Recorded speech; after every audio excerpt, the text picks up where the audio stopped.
एक वचन मैं आज आपके सामने पढ़ूंगा और मैं आपसे कुछ क्वेश्चन पूछूंगा और आपने मुझे उसका आंसर देना है। आपको समझ आ रही है वचन? मैंने कहा कोई ऐसा सिचुएशन नहीं, कोई ऐसा सवाल नहीं, ना ही कोई ऐसी प्रॉब्लम है जिसका हल परमेश्वर ने बनाए बिना वो आपको दी हो। हालेलुया। लेकिन मैं उस तक पहुंचूं कैसे? अगर एक मंदबुद्धि बच्चा चल सकता है, सूखी टांगों वाला चल सकता है, क्योंकि उसको अपनी गवाही का इस्तेमाल करना आ गया, उसको परमेश्वर में चलना आ गया, तो ये आपके लिए काफी है।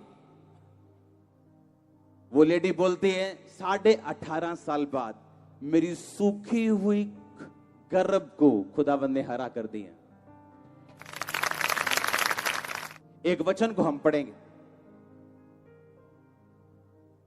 दानियेल 6 उसकी 10 आयत। आपको सबको स्टोरी मालूम है, मेरे को पता है कि दानियेल जो था वो ऐसा क्रिश्चियन, ऐसा यहूदी था उस राज्य में जिसका राजा अन्य जाति था, पर वो दानियेल को पसंद करता था क्योंकि दानियेल परमेश्वर की व्यवस्था पे चलता चलता इतना आशीषित था कि जो कोई काम वो करता था प्रभु उसके संग रहता था, इसलिए वो राजा का फेवरेट था। कुछ लोगों को आप काम दो, आप माथे पे हाथ मारते 4 बार, किस बेवकूफ को ये काम दे दिया, इसको इतना नहीं मालूम। और कुछ लोगों को आप काम देते हो, आपको रिजल्ट मिलता है, आप आनंदित होते हो। बाइबल कहती है मूर्ख दूत को भेजना अपने पांवों पे कुल्हाड़ी मारने के बराबर है। वो पापा बोलते हैं ना, बेटा जाके बाहर कह दे पापा है नहीं गे। अंकल पापा कहते हो कर है नहीं गे। हाँ, ये जब आप बच्चे को भेजोगे या मूर्ख दूत को भेजोगे तो लिखा अपने पांव पे कुल्हाड़ी मारने के बराबर। आपने ध्यान से सुनना।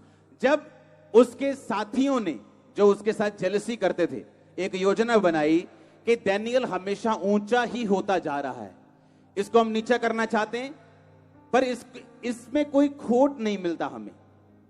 जब ये बिजनेस पे जाता है, अपनी नौकरी पे जाता है, अधिपति था, अधिपति का मतलब कि आप लगा सकते हो 120 अध्यक्ष थे, आप लगा सकते हो कि एक देश के 120 मंत्री थे और 120 मंत्रियों के 3 महामंत्री थे, उनमें से एक दानियेल था।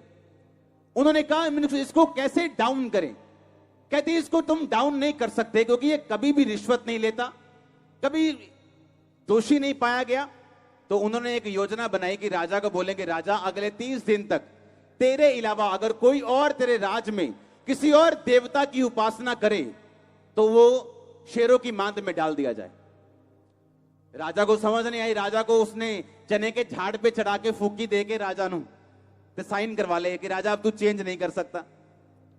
और बाइबल कहती है जब दानियेल को मालूम हुआ 10 आयत में कि उस पत्र पर साइन किए गए, हस्ताक्षर किए गए, तो वो अपने घर में गया जिसकी कोठड़ी की खिड़कियां यरूशलेम की ओर खुली रहती थी। अपनी रीति के अनुसार जैसा दिन में 3 बार वो परमेश्वर के सामने घुटने टेक के प्रार्थना और धन्यवाद करता था, तब भी प्रार्थना और धन्यवाद करता रहा। तब उन पुरुषों ने उतावली से आकर दानियेल की ओर, दानियेल को अपने परमेश्वर के सामने विनती करते और गिड़गिड़ाते हुए पाया।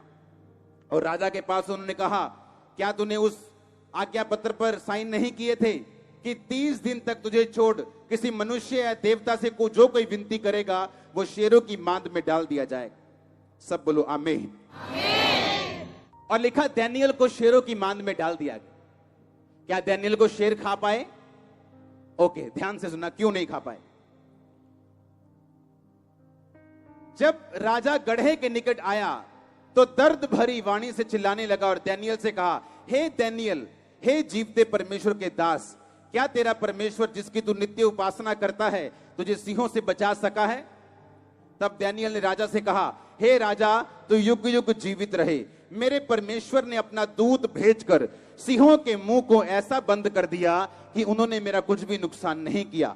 इसका कारण यह है कि मैं उसके सामने निर्दोष पाया गया और हे राजा, तेरे सम्मुख भी मैंने कोई भी भूल नहीं की।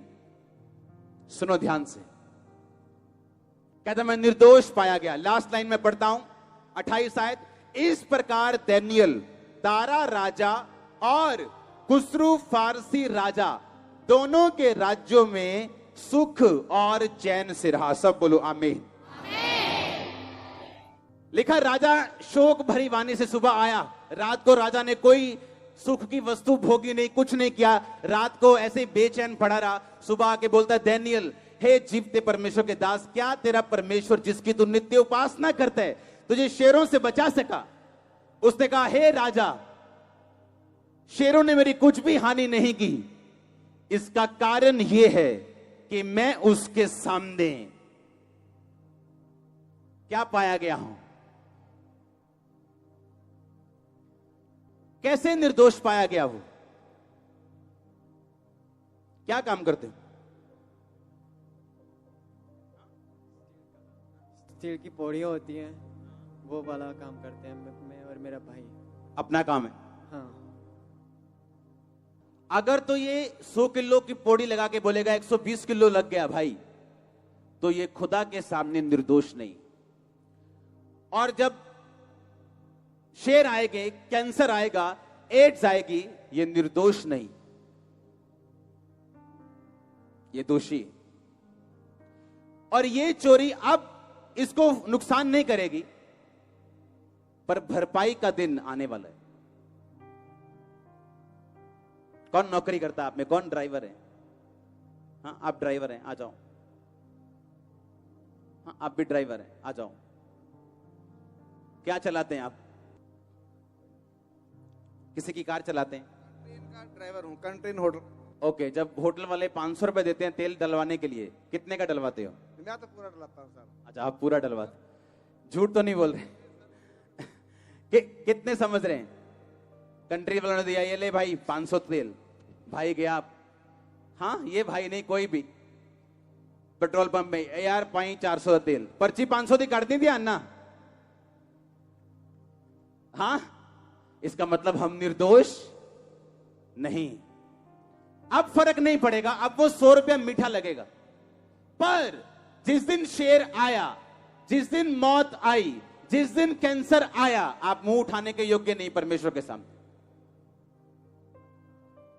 उसने कहा, मैं शेरों के मुंह से बचाया गया, शेरों ने मेरी कोई हानि नहीं की, क्योंकि इसका कारण यह है, मैं उसके सामने क्या पाया गया हूं? निर्दोष पाया गया हूं। मुझ में दोष नहीं निकला। मैं उसके सामने क्या पाया गया हूं? निर्दोष पाया गया हूं।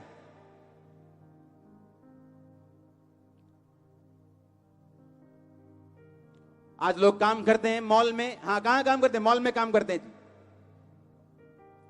और बताओ, मॉल में काम करते हो, कितनी गर्लफ्रेंड बनाई है अपने शोरूम में तुमने? कितने बॉयफ्रेंड है तुम्हारे तेरे शोरूम में? तुम निर्दोष नहीं हो। तब तो कुछ नहीं होगा ना, कुछ नहीं होगा, तुम एंजॉय करोगे। पर एक दिन आने वाला है जो धर्मी की जिंदगी में भी आता है और पापी की जिंदगी में भी आता है। एक तूफान आने वाला है जो रेत पर बने हुए घर पे भी आता है और चट्टान पर बने हुए घर पे भी आता है। वो तूफान बताएगा तुम निर्दोष हो या दोषी हो।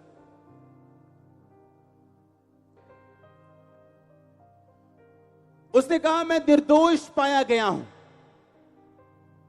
परमेश्वर के सामने, मैं निर्दोष पाया गया हूं। इसका कारण यह है कि मैं निर्दोष पाया गया हूं, इसलिए शेरों ने मेरी कुछ भी हानि नहीं की। दुकान पे कितने बजे जा रहे हैं जी? कहां काम करते हैं जी? मैं जी दुकान पे काम कर दिया। कितने बजे जा रहे हैं दुकान पे? 10:30। अटेंडेंस लग रही है 9:30 की, ताकि पैसे ना कट जाएं। तुम निर्दोष नहीं हो। तुम्हारी ननद के साथ झगड़ा है, तुम निर्दोष। क्योंकि अगर तुम दिल में किसी के साथ नाराज हो, परमेश्वर तुम्हारी प्रार्थना नहीं सुनता, ऐसा वचन कहता है। अगर तुम्हारे दिल में नाराजगी है, चाहे वो बुरा, चाहे वो सच्चा, चाहे वो झूठा, बाइबल कहती तुम निर्दोष नहीं हो। वो तुम्हारे पति को क्यों नहीं ले गया या ले गई, तभी भी तुम कड़वाहट से भरी हुई हो, तब भी तुम निर्दोष नहीं हो। और शेर आता है धर्मी की जिंदगी में भी, और पापी की जिंदगी में भी। लोग बड़ी मिनिस्ट्री चाहते हैं, निर्दोष रहना नहीं चाहते। क्या तुम निर्दोष हो? पूछो अपने आप से। जहां तुम काम करते हो निर्दोष हो? जहां तुम सेवा करते हो क्या निर्दोष हो?